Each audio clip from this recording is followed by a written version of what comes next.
फिर दीप जलेगा, उसमें उन्होंने कहा था, और ये बड़ा महत्वपूर्ण है, नीरज जी ने उस समय कहा था, मेरे देश उदास न हो।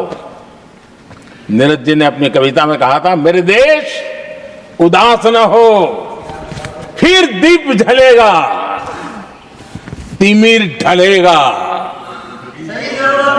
और हमारा सद्भाग्य देखिए, हमारे प्रेरणा पुरुष अटल बिहारी वाजपेयी जी ने भी 40 साल पहले कहा था,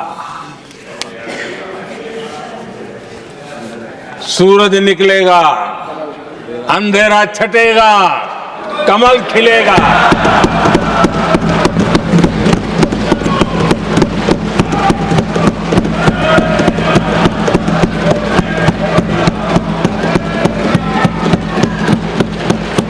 आदरणीय नीरज जी ने कहा था, जब तक कांग्रेस का सूरज चमकता रहा, देश ऐसा ही अंधेरे में रहता रहा।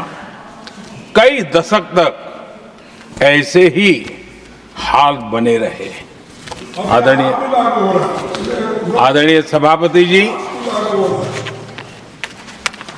गरीबों को शक्ति देने के लिए, गरीबों के सशक्तिकरण के लिए जितना काम हमारे कार्यकाल में हुआ है, हमारी सरकार के द्वारा हुआ है, इतना पहले कभी नहीं हुआ। गरीबों का सशक्तिकरण और गरीब ही गरीबी को परास्त करे, उस दिशा में हमने योजनाओं को आकार दिया।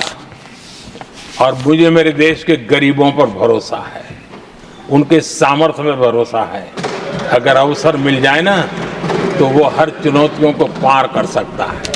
और गरीब ने करके दिखाया, योजनाओं का लाभ लेते हुए, अवसरों का फायदा उठाते हुए, सशक्तिकरण के माध्यम से 25 करोड़ गरीबी को परास्त करने में सफल हुए। 25 करोड़ लोगों को गरीबी से बाहर निकालना, ये हमारे लिए गर्व का विषय है कि हमने एक बहुत बड़ा काम किया है।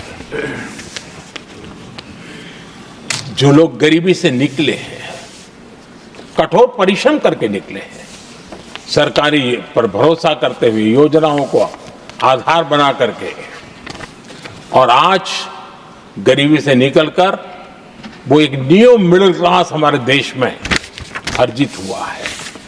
आदरणीय सभापति जी, मेरी सरकार इस न्यू मिडिल क्लास और मिडिल क्लास के साथ डट करके खड़ी है,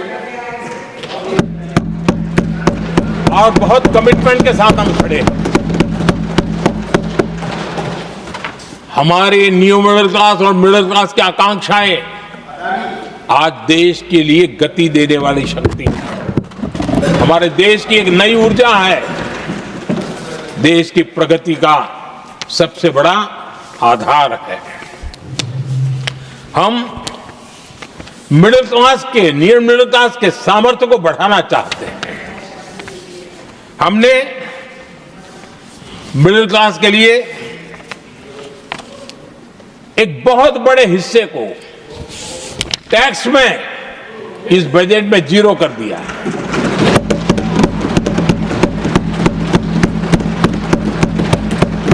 तो 2013 में 2 लाख तक की आय टैक्स में मुक्ति थी, इनकम टैक्स में 2 लाख तक मुक्ति थी। आज हमने 12 लाख तक टैक्स में मुक्ति कर दी। हम 70 साल से ऊपर के किसी भी वर्ग के क्यों न हो, किसी भी समाज से क्यों न हो, उनको आयुष्मान योजना का लाभ देकर के, और उसका सबसे बड़ा लाभ मिडिल क्लास के बुजुर्गों को मिल रहा है। आदरणीय सभापति जी, हमने देश में 4 करोड़ घर बनाकर हमारे देशवासियों को दिए, जिसमें से 1 करोड़ से ज्यादा घर शहरों में बने हैं।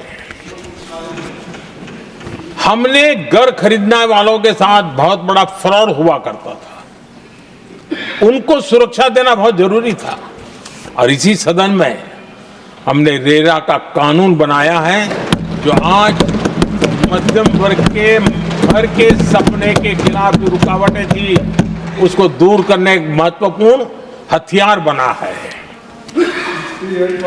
इस बार बजट में स्वामी इनिशिएटिव लाया गया है,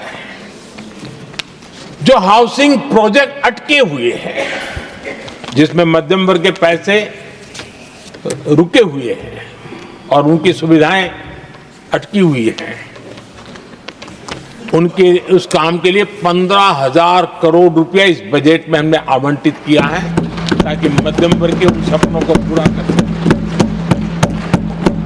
आदरणीय सभापति जी, स्टार्टअप का रिवॉल्यूशन जिसको आज दुनिया ने देखा है, और उसका एक प्रभाव भी है। ये स्टार्टअप चलाने वाले कौन है? ये स्टार्टअप चलाने वाले नौजवान ज्यादातर मिडिल क्लास के नौजवान हैं। आज पूरी दुनिया भारत के प्रति आकर्षित है, खास करके G20 समूहों की देश के 50-60 स्थानों पर जो मीटिंगें हुई, उसके कारण भारत को जो पहले सभी दिल्ली, मुंबई या बेंगलुरु मानते थे, भारत को विशालता का उनको पता चला है, और आज विश्व का भारत के टूरिज्म के प्रति आकर्षण बढ़ा है। और जब टूरिज्म बढ़ता है तो व्यवसाय के भी अनेक अवसर आते हैं, और उसका लाभ भी हमारे मिडिल क्लास को बहुत मिलने वाला है, उनके आय के साथ। आदरणीय सभापति जी, आज हमारा मिडिल क्लास आत्मविश्वास से भरा हुआ है, और ये अभूतपूर्व है। ये अपने आप में एक बहुत बड़ा सामर्थ्य बना देता है देश का, और मुझे पूरा विश्वास है कि भारत का मध्यम वर्ग विकसित भारत के संकल्प को साकार करने के लिए कमर कस करके खड़ा हो गया है, हमारे साथ चल पड़ा है। आदरणीय सभापति जी, विकसित भारत के निर्माण में सबसे बड़ा रोल देश के युवाओं का है। हमें डेमोग्राफी का डिविडेंड, उस पर हमारा भी बल है। जो अभी स्कूल कॉलेज में है, वही विकसित भारत के सबसे बड़े लाभार्थी बनने वाले हैं, और इसलिए उनके अंदर एक स्वाभाविक भाव है कि जैसे जैसे उनकी उम्र बढ़ेगी, वैसे वैसे देश की विकास की यात्रा बढ़ेगी, और जो उनके लिए एक बहुत बड़ा और एक प्रकार से विकसित भारत का बेस हमारे यहाँ स्कूल कॉलेज के नौजवान है, वो हमारा सामर्थ्य है। पिछले 10 साल में लगातार इस तबके को, इस बेस को मजबूत करने के लिए हमने बहुत सोची समझी रणनीति के तहत काम किया है।